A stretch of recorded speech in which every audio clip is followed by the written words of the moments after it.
Hello and welcome back to the always excellent LEGO Falcon Mega Build project. I've presented myself with this and I'm guessing I'm on this step here, 919.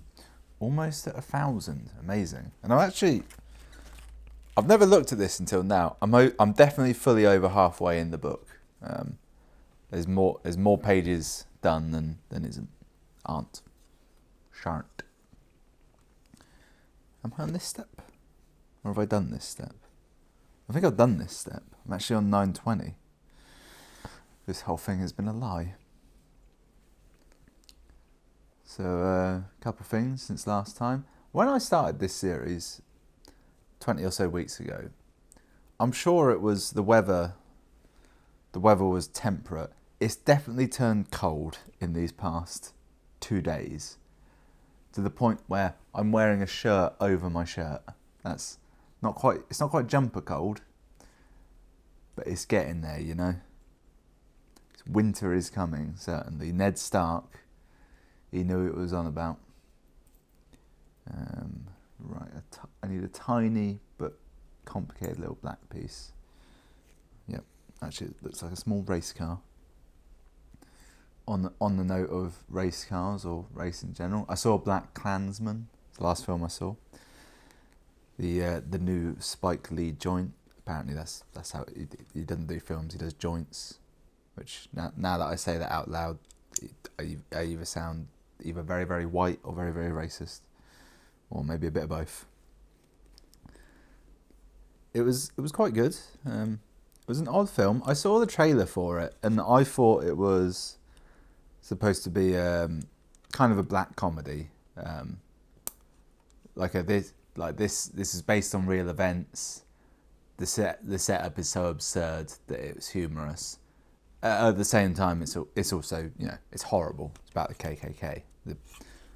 The story is about a black cop who one day just calls up the KKK and asks for kind of information, and they kind of just invite him to join without realising he's black over the phone, because you can't tell over the phone someone's black. That's a major point of contention in the film. It's like, I think you could tell if someone's black over the phone. And the black cop, what was his name again? I can't think of his name. I want to call him Wexley. That's not a name. He's like, no, you can't tell, and yeah, that was the end of it. So the thing is, I thought it was going to be a black comedy going in, and I think the trailer I saw was probably from a cut of the film where that was going to be the case, and then they suddenly decided with the current American political climate that actually, you know, this isn't a joke, this is incredibly serious, or I don't know, they just sort of swapped tone or something. Basically, it was funny. There were laughs in it. There were jokes in it. Mainly, the main joke was one, and it was that he would keep talking over the phone and stuff to members of the KKK, and the whole joke would be, yeah, imagine if you were black though. Obviously, that's not the case, and then they move on, which is like the whole joke from the. If you were to summarise the film in one sentence, that's it. And that's the only joke they ever had in the film. And there was a crowd of people in my screening. It was a surprisingly busy screening. The cinema I go to is always like empty. Like nearly every film is constantly empty. The few exceptions are when there's like a really big event film and it's like Saturday night at 7 o'clock. The times I normally go at, in fact this one I saw it on a Monday night. It was a bank holiday Monday, but still a Monday night. At about 9 o'clock. So that should be like double dead time. It's a work day the next day for everyone else. It's late. It's not a huge film. But the showing I went to was actually like very busy. I need 32 of these suddenly. 4, 5, 6, 7, 8. Count them off in blocks of 8. That's sensible, isn't it?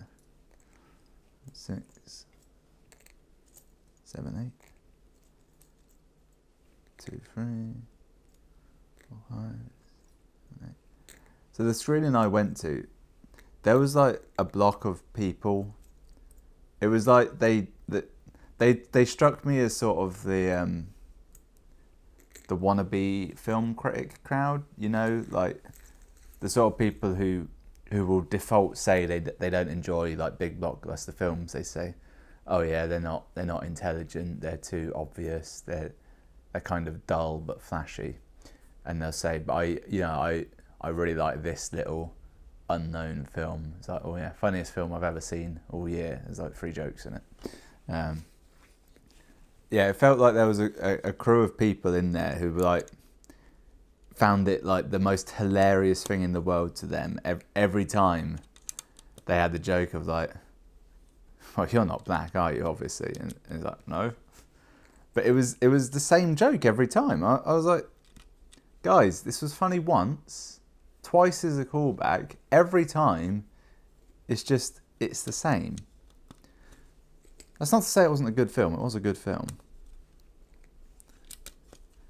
I wouldn't say it's a particularly like culturally important film. You come out of it at the end. The trouble is, the KKK in it are like kind of a joke. They're sort of useless, and a big part of it is like, yeah, they're all incredibly racist, but like a lot of them, it's like it's kind of a social club for them. Like a lot of the time, it's like, yeah, I mean, a big part of it is we hate on this specific race of people for no real reason, but also we quite like to meet and just drink. Sometimes we hang out at bars. We have our poker nights. There's a whole big thing about doing cross burnings in it, and it feels like, yeah, it's kind of like having a bonfire. You know, you get to be outdoors. There's fires. I mean, the fact that they're lighting crosses to scare the black community is like, yeah, it's just a good excuse to get outside. I want to point. I feel like I'm coming down in the defence of the KKK a lot at this point. I'm not in any way. There's a solid chance that anything and everything I've just said will be taken in or out of context in the future to either lose me work or just in general make trouble for myself. I don't know, part of me just wants to go and like run for political office now as just as a way to publicise the YouTube channel. It's quite, that wouldn't be bad actually. It's like run for high office, get close, and it's like, all right, I dare you, comb through all this nonsense, see what you find. I mean, reading 10 years worth of tweets is easy enough, but watching 5 years worth of this nonsense, that would take a certain amount of dedication, wouldn't it? And logically, if you were going to do it, you'd probably start with like the least viewed videos. So even in my low-level entertainment, the lowest level of that. Lower than low, if you will. Bloody loam level. Right, I need some corner pieces. There you go. Down here, facing this way. Okay, like that.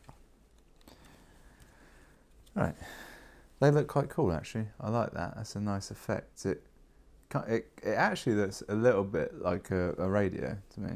Like if this bit was here and this bit was here, it would sort of have the look of it, wouldn't it?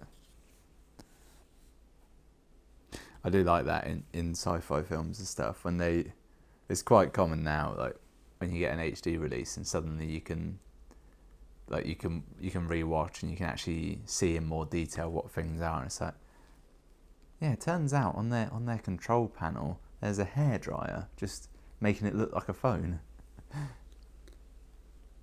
Any nonsense like that.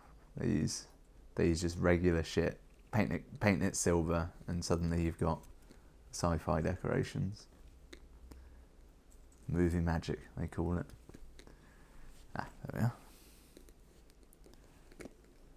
I've been overly successful in just sort of needing a bit, and it's been like at my fingertips every time. Now that I've called attention to it, that will no longer be the case, but it was beautiful while it lasted. So this goes here, and this goes here. Okay, that's good. That's good. Right. It's perfect. So this stage had a full 48 pieces to add. This one step added 48 pieces. This one added 4. That's don't know where they're getting the numbers from exactly. Alright, so I need a white block there, that's good. Black L piece, yep. One of these bits, I haven't given them a name. They're too nondescript to come up with one. Now I need to configure these together in such a way as to do something. This is going to be linkage, isn't it? I'm making a linkage here. That way. And then I think I've made it backwards, as is tradition. I think that's it, like that. And then this just goes here. This is a classic misdirect. They give you really specific instructions to make this bit, and they don't even mention the addition of this bit. Traditionally, I would forget, and then steps later I'd be like, where the hell is that piece? Oh, I haven't put it on. Not today, though. I've got everything in order. I had a couple of scheduled days off work recently, and I've been using them to be overly productive with the channel and finally get that ultimate dream that all content creators, I don't like using that term for myself, it implies I'm making content and not just nonsense, live that dream that all content creators want to get to, of being ahead.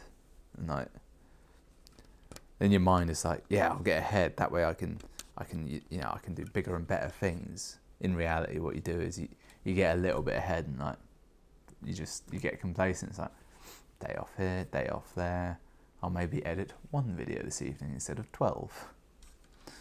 And then a week goes by and you're back to square one.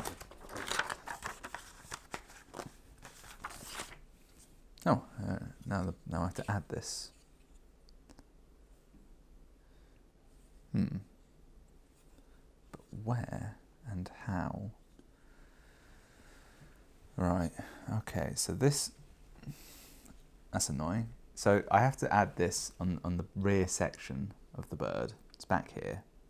And the instruction it's giving me for adding it shows me where to put it on the far side. So to do this properly, I'm going to have to stand way off camera. Unless, okay, just kick my water bottle. Unless I can do it from here. So it goes aft ways.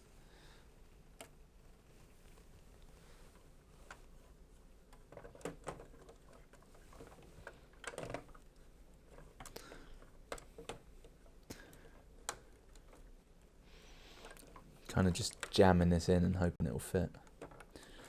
Sorry, my first marriage. Alright, so I definitely ripped something out there on both that bit and this bit, which is impressive.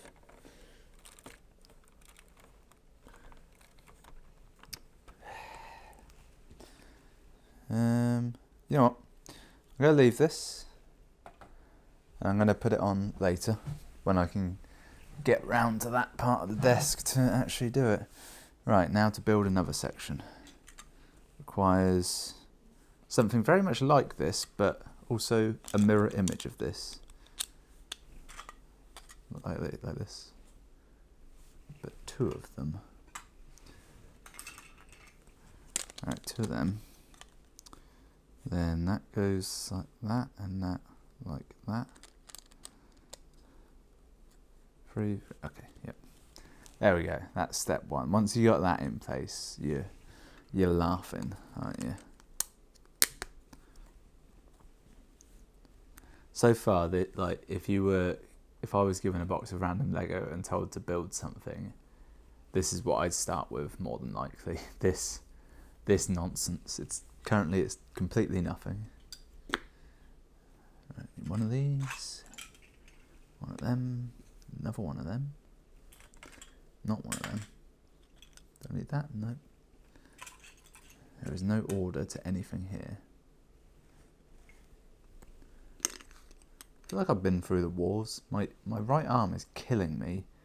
My shoulder blade hurts. My groin is in tremendous pain. I tell you, if you've ever injured your groin, you realise how much you've come to rely on your groin muscle. And also, you can't tell anyone that you've injured your groin without them assuming it's sex related. Which has pros and cons, I will admit. Can't even gesture to your groin very easily. But I mean, the gesture is easily. It's a bit profane, isn't it? That's a word, isn't it? Profane. We sell profane and profane accessories. What do we do, Bobby? No, none of those accents were right. I've mixed them up entirely. Alright, now I need this big smiley face, a flat piece, and there, a large corner section like that one. So in my current Star Wars based mood, I'm listening to the audiobook. I think it's called Rebel Rising, but I'm not certain, because basically I was at work one day and I suddenly ran out of podcasts unexpectedly, and it transpired that I was going to be needing some that day, and I was like, shit, what have I got? What's on my phone?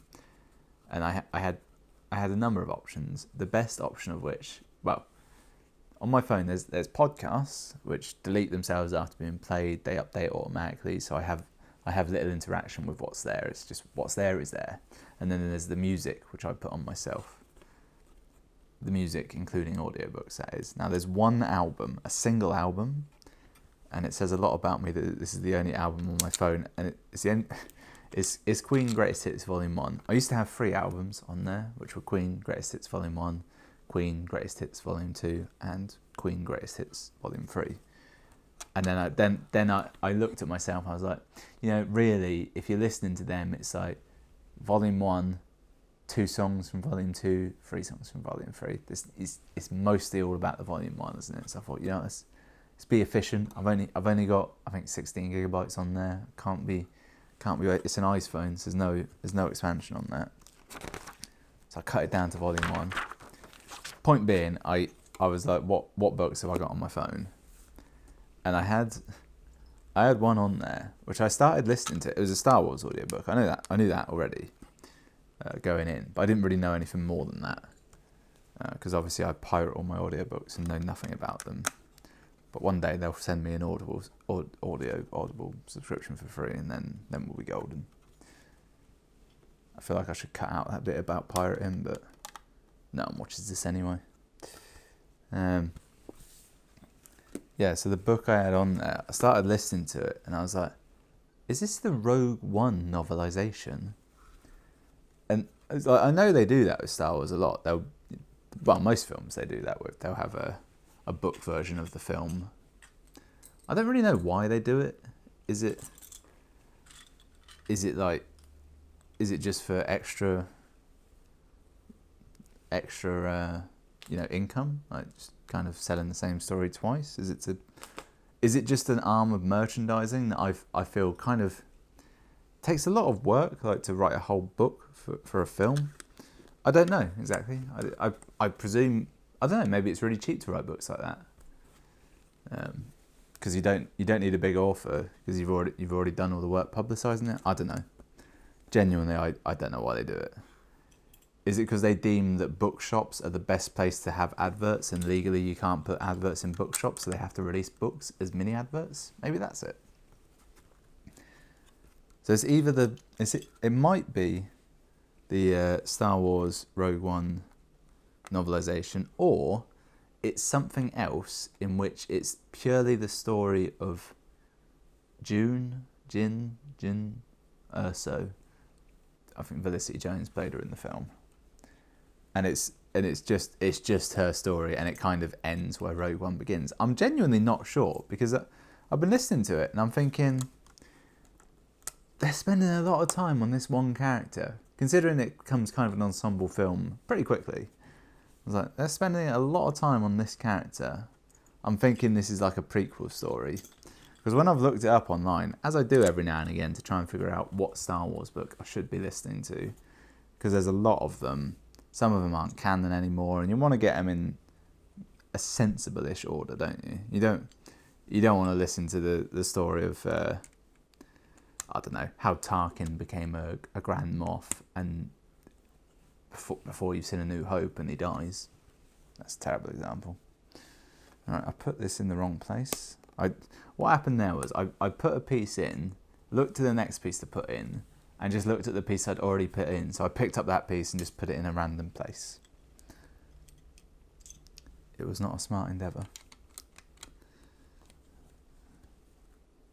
Okay, I think I've done it. Now it's golden. Right. So long story short, I'm listening to the long story of that character. I think her and Saw Gerrera.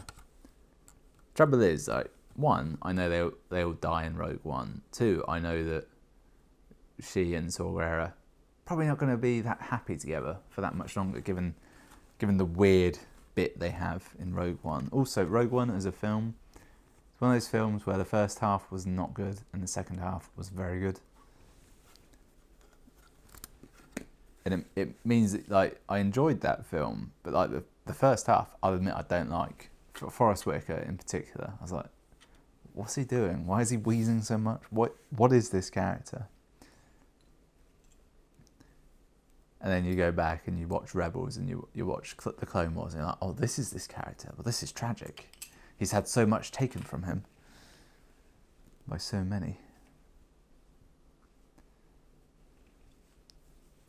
That's the other thing as well. I'm going back reading all these Star Wars stories, and the basic gist of it was that the Empire, they're really bad. It didn't come across in the films quite how badly they were, because they didn't really do that much. They blew up Alderaan, yeah, but you never see Alderaan, so it doesn't really work. And then they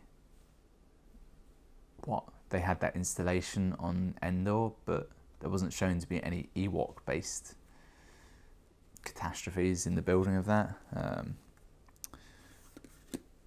Trying to think, what evil did they really do? On Tatooine, when the Empire was in charge, we don't see any slaves, but on Tatooine, when the Republic's about, we do see slaves. So maybe they abolished slavery. Maybe. Now I know, obviously, from reading all the books, I know how evil the Empire is, but like in the films, you don't really see it that much. I mean, yeah, they blow up a planet. That's pretty bad. But it was a planet of insurgents, so, you know, what does that tell us? Okay, right, this next bit is complicated.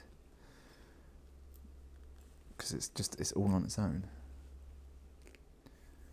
Kind of a tab-like thing. It's grey. There, perfect.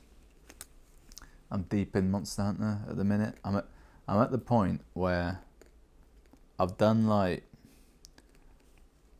you know how in games they have like the end game content where like the first so much of the game, like the first 90% can take you so long and you sort of see everything, and then the last 10% is like end game content, and normally there would be nothing unique in there, nothing like high production value. It would just be like stuff that takes a lot of time and is very challenging or sort of complicated from a player standpoint but not a gameplay point of view. I'm sort of hitting that end game section. It's, you know, it's nice, it's good. I'm tempted by Generations Ultimate.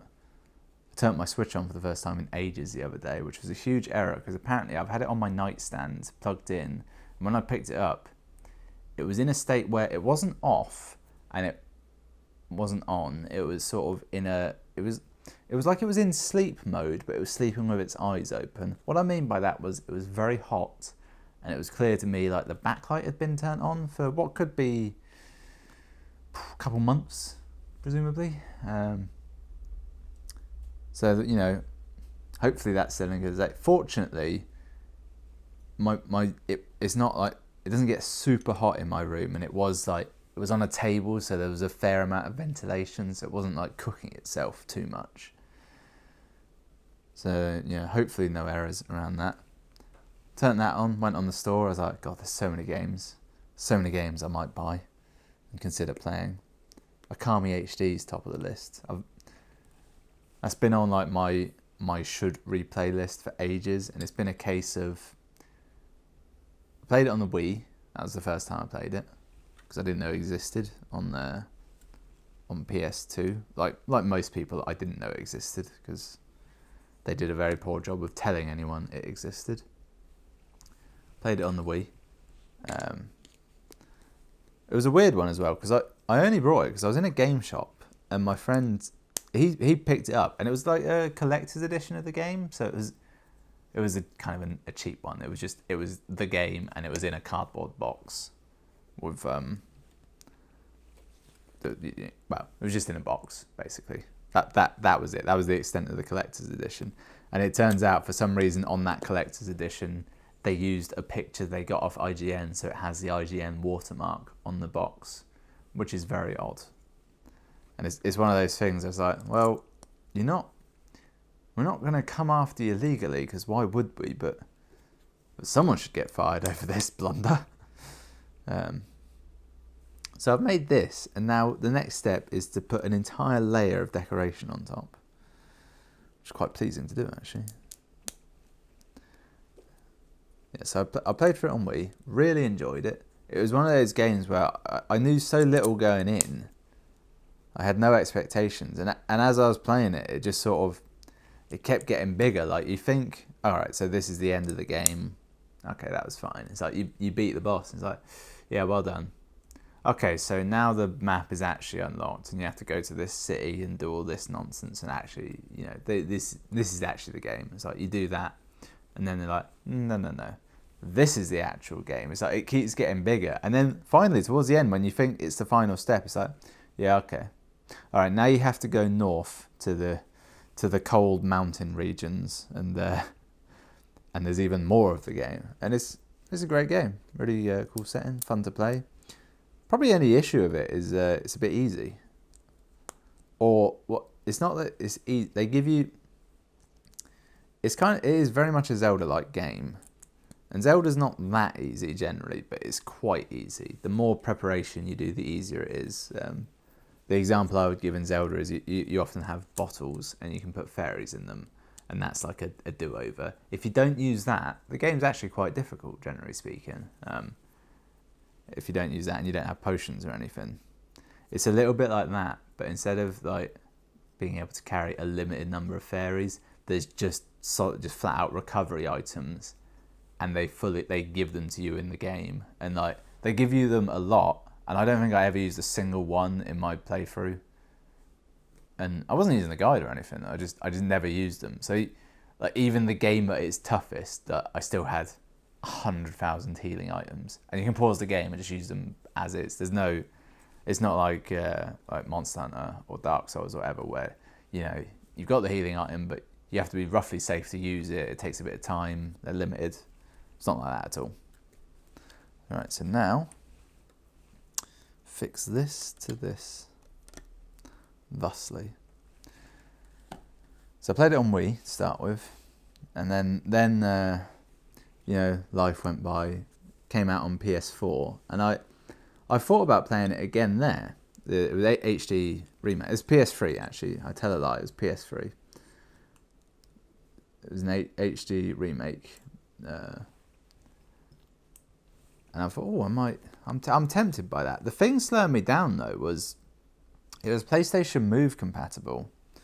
I was like, well, I don't have PlayStation Move. And I played it the first times with motion controls, and at the time I thought they worked really well, so I was like, I kind of want them. And you know, I didn't have a huge amount of time to play games then, so yeah, I wasn't overly fussed by it. Also, I didn't particularly like buying games through the PSN store, because it was very, very shitty. and didn't work very well and was kind of a hassle. I think I did end up getting it. I think I might have got it through PlayStation Plus or some nonsense eventually down the line. I was like, yeah, I'll play that one day. Never did. And then then the channel happened, and I thought, well, maybe I'll play through it on the channel at some point. I'll make it like a Zelda game one time after I finally run out of Zeldas to play, which I think the current rate I'm going may genuinely never happen. So sort of that was an option, and then it was released on PC, and I thought, oh, that's it. That's when I'll finally do it. I'll get it on PC. It's a system that I use a lot, and if I buy it on PC, you kind of have it forever in a sense, don't you? I thought that'll be it. That's where I'll get it. Comes out on PC, and I think, right, I'll buy this, but I don't buy PC games unless I have time to play them. That's a huge factor for me. So otherwise, you waste a tremendous amount of money. And basically, I never had time to play it, so I never brought it. Then it got announced for Switch, and I was like, well, I'd rather have it on Switch than PC, quite frankly, because that's a game I'll annihilate on Switch. It's the ideal. It's a game I've already played before, and I want to play again. I kind of don't like playing games I haven't played before in a portable fashion, because it's sort of too unpredictable how and when I'll get to play it. Yep. Right, I think I've got all the pieces now to add detail to this. Start down at the bottom, shall we? So that pretty much brings us to now, where I'm still yet to replay Okami. And on a side note as well, I also brought Okami then. They made a DS game. DS, not 3DS. It was released, I think, after 3DS came out, or the same week. A slight error, because I was like, I've got 3DS now, I'm buying 3DS games. I can't go back, not for a while. So I have got that, and one day I'll probably play that and think, why did I never play this? This game's great. That's for a far off future when, I don't know. Part of me is always planning for an eventuality where I become like incredibly disabled from, let's say, the waist down. And it's like, well, can't go out so much anymore. Excuse to play more video games. I'm not saying I'm asking for such a thing, but it's preparing for the eventuality, isn't it? In the same way that quite often I will switch up doing mundane activities with my left hand and my right hand. Or if it's something I use both, sometimes I'll attempt to do them one-handed. Should I ever lose the use of a hand?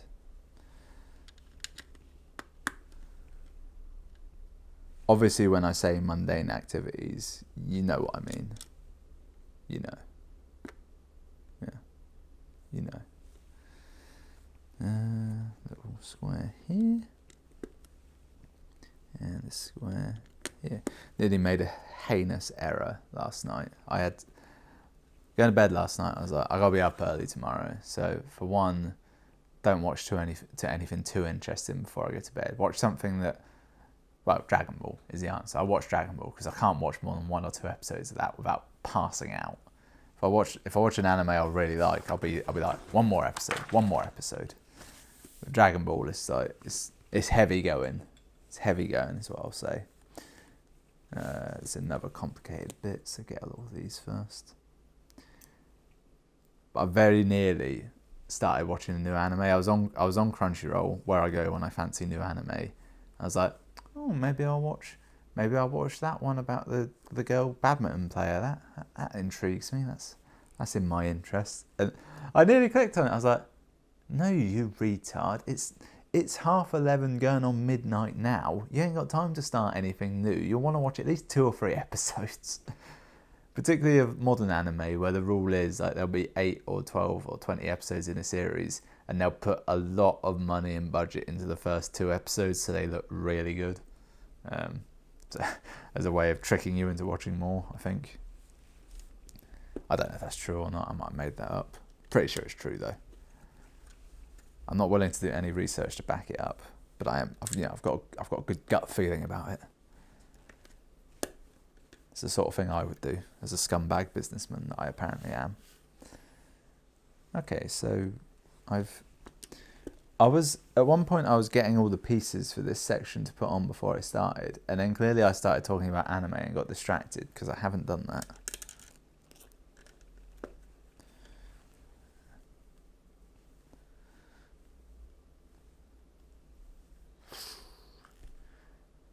Shit, where does this go? Here. Here? Here. And the final piece, not the final piece at all, there's in fact another section I forgot to pick up. Apparently that's who I am now, a man who forgets. The man who wouldn't back down. The man who would be king. Alright, okay, and now another complicated series of events. I think I'm making the undercarriage that will attach this to something else. That's what it looks like.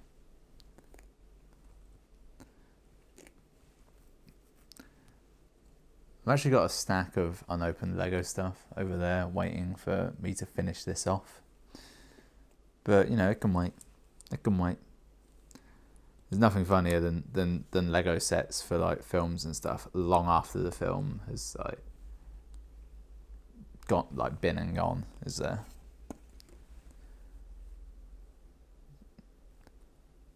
Lego Ninjago, the movie, that sets from that especially sort of give me that vibe, because it's like I don't think it was the smash hit Lego film they were hoping it would be. I don't know how well it did generally, but I didn't go and see it, and I did see the Lego Movie and Lego Batman. I did want to see it, but it kind of got like middling reviews, and it was one of them where I was like, this seems more like a full-on kids film than it does like a kind of all ages sort of film like the other ones did, so I sort of skipped it. Which is, you know, silly of me, because I'll have probably really liked it, but at the same time, that's, you know, if I did it, maybe others will have. Alright, and then two of these. Two rounded bits. Good.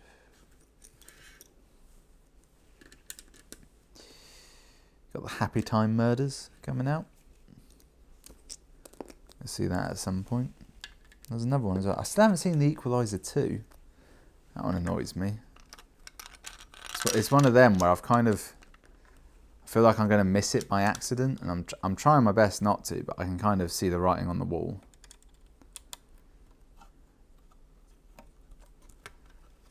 Okay.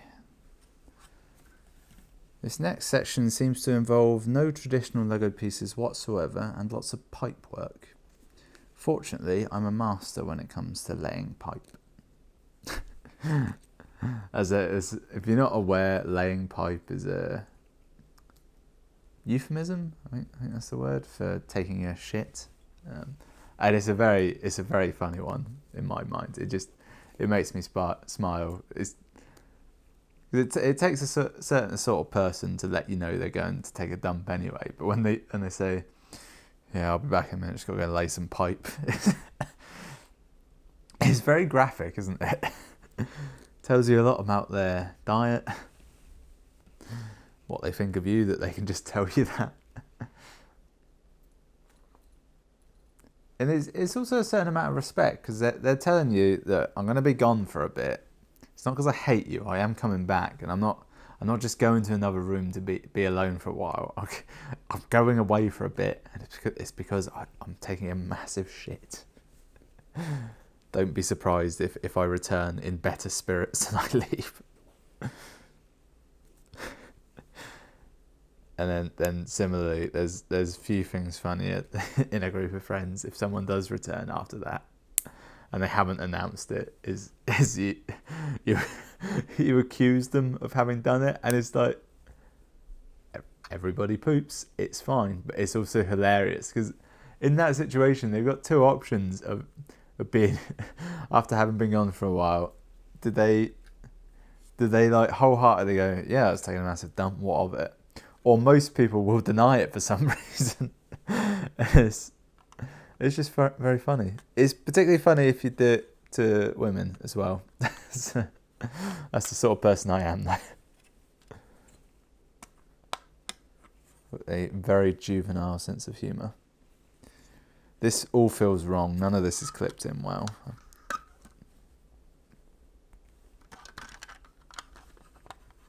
That's a little bit better. And then, okay, so that jams in there and just goes on there.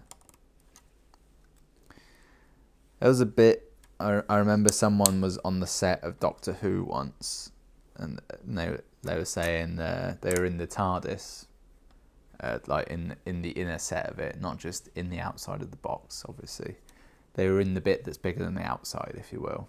And they were still at like the control terminal, and I think they said they were sort of having a look, and they picked up a piece, put it down, and then it like jostled something else, and it all fell down, and they're like, oh Christ, and they're like they looked at the person sort of managing the set or whatever, and, oh God, does that matter?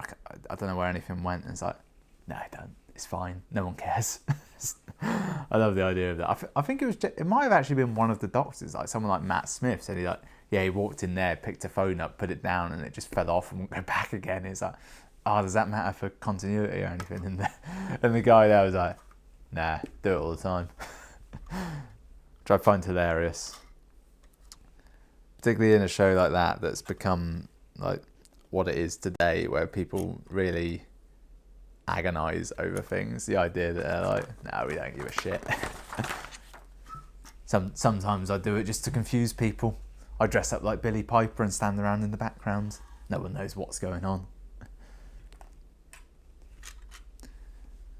There it is. I feel like I'm moving through this at a rate of knots, but I've nothing to base that on. If I was a smarter man, I would take note of roughly how many pages it takes me per episode. In fact, if I was more... some episodes I start off by saying what page I'm on and such. If I went back and looked through those numbers, and if I'd have done that more thoroughly, then I may in fact have... may actually be able to work it out for trivial data that no one will find really that interesting. It's the sort of thing where if I was like a marketing student, I would use that information to make an infographic.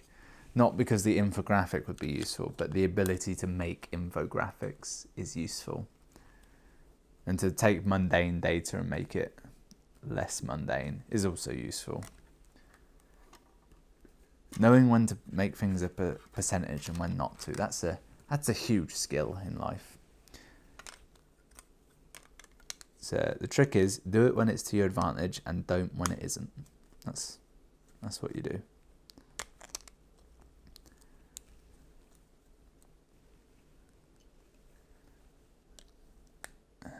So that overlays. It's quite hard to put this bit together because they give no kind of bearing on where anything is whatsoever. It's all just hearsay and heresy. So that has to line up with that bit. Okay. Alright, we're good. I've broken my rule of getting the bits ready beforehand, so I'm just kind of winging it on the fly.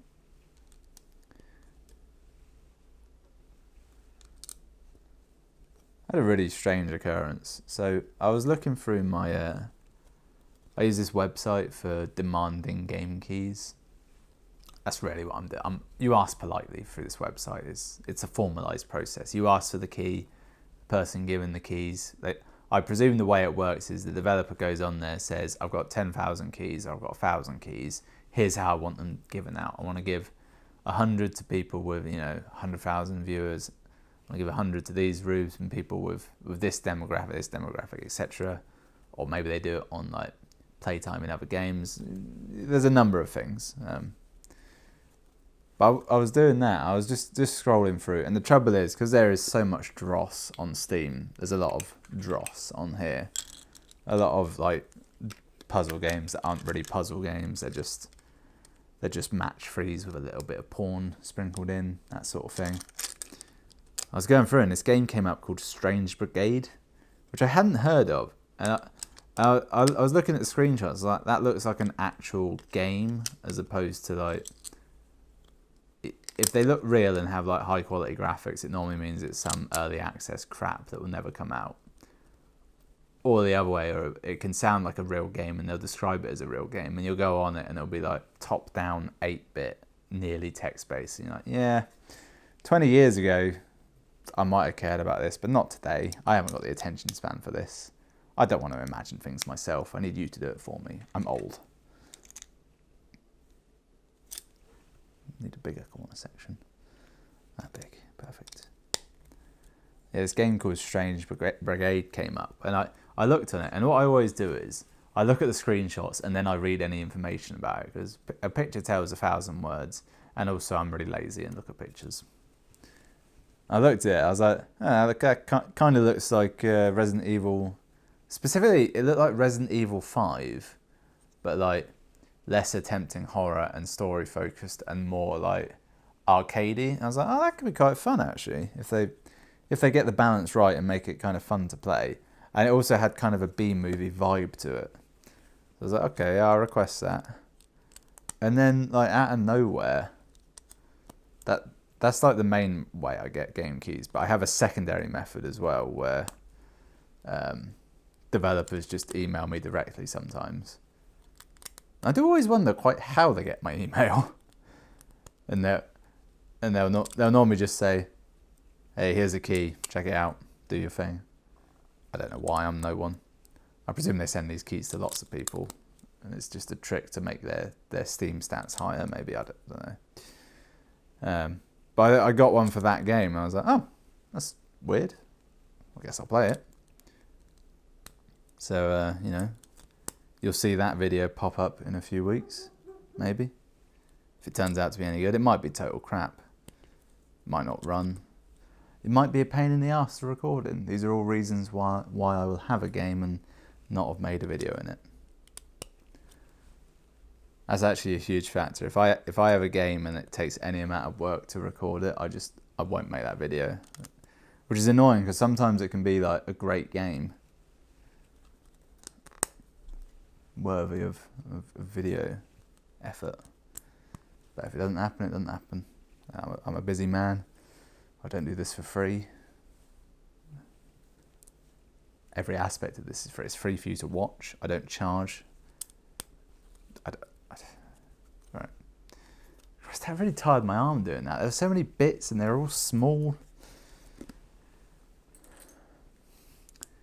The trouble is, I can use my left arm to do all of this, but because there's nothing over here, I don't reach for anything ever. And because I've already got it in my right hand, I'm too lazy. I might have to just sit like this and grab everything. Okay, let's put a rim on this. Some could call it a rim job. Not me though. I wouldn't dream of using such cheap innuendo to get a hail of laughter. Okay. As someone who listens to a lot of podcasts and such, do you know what? There's very rarely anything more boring than is people talking about improv. Improv itself is fine. You have to be there to enjoy it. I feel it's something that only really works live for the most part. You need to be a part of it. Pre-recorded improv is a very weird thing to watch, because you're like, well, yeah, I'm sure they are improvising here, but at the same time, it's like, well, if they edit out the bad bits, you're only seeing the best bits anyway. But then people talking about it like in the past tense, that's the lamest thing ever. Not sure what brought up that topic of conversation, why I suddenly felt the need to diss on improv as someone who does nothing ever.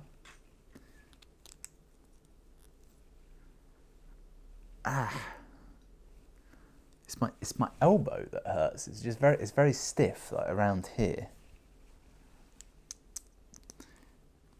It's the sort of stiffness that if you'd been to the gym the day before, you'd be like, yeah, that's the muscles, tearing and rebuilding and getting bigger. That's a good sign, And if you haven't been to the gym the day before, you think, well, I'm dying now. This is cancer of the elbow. The only two options. Maybe secretly I did some kind of exercise that was actually very strenuous, but I didn't realise it, and that's why my arm is so tired. Again, not what you think, obviously. I'm not that lonely. So I need to put this on here, like that. That was very pleasing. That was a very dense little object I just created. Eventually I'm going to add these two together and it will be a thing of entropy. Is that entropy? I think it is. Entropy is one of those things I remember learning about in university and sort of learning what it is. And it was one of those rare things you learn about in science where like you learn a concept and a word and sort of a definition and you sort of intimately understand it. And then you realise that like everybody on Earth uses that like the opposite to what it actually is. And it brings you in a certain amount of confusion. I'll throw a simpler example out there, is when you find out the difference between mass and weight. And you then find out that when anyone ever outside of a science-based field uses the word weight, they actually mean mass. But if they use the word mass, they still mean mass. They don't mean weight. It's like the concept of weight, i.e. force, doesn't exist in them. And it's one of those things that you have to accept fairly rapidly and it's do or die. And on the non-scientific side of that, it's the fact that the word literally apparently now does not mean literally. It's been used in such a sarcastic and accident. Like people were using it sarcastically to like get their point across. Like, I could literally die or something like that. Well, anyone could literally die at any point. And then, the morons, they got on it and they just started using it thinking it essentially meant really. And now it's literally means figuratively. So we don't have a word for real anymore. Which is, I don't know, it's 2018 in a nutshell, isn't it? Okay, so now this goes on this. And it goes... Oh, it slots in. Does it slot in? If it slots in, it's not slotting in well. Okay.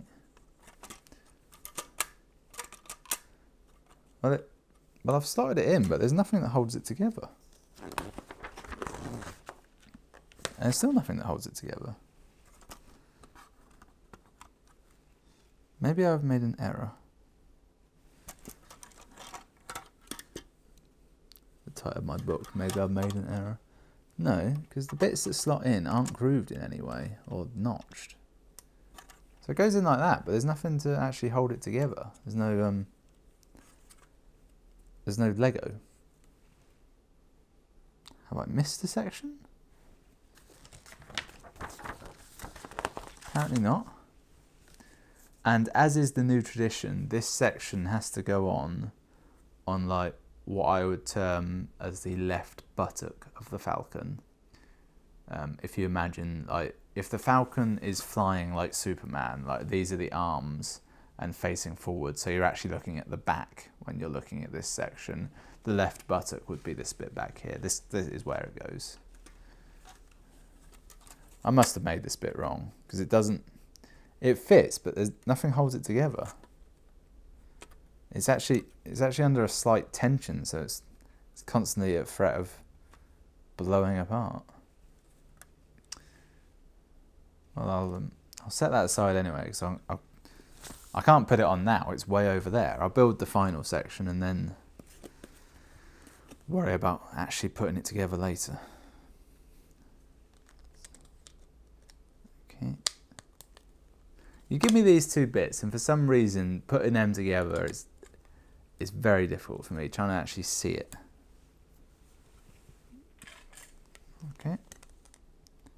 that goes 1 over. I had to do essentially the same thing a minute ago, and it was complicated then, and it's complicated now.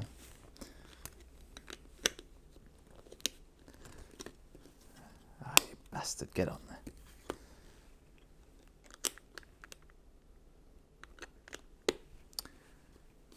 Right. Put that in there. And this grey bit. How are we doing for time? I feel like I started a timer. I did. It's nearly over. Okay. That's the tradition with this series, isn't it? I get on a roll, then I hit a roadblock, and then we die. That's episode 21. If these were yearly, and this series was a human, it could drink now in America. 21's not a big age in the UK. It's a funny one because like when you reach 21, you assume that it must be an age because it's such a thing in like American media, which we've obviously been exposed to a lot. And you get there, it's like you can't do shit. 21 gets you nothing. I think the most you have after that is if you get to, I think at 25 you get cheaper car insurance, which is nothing.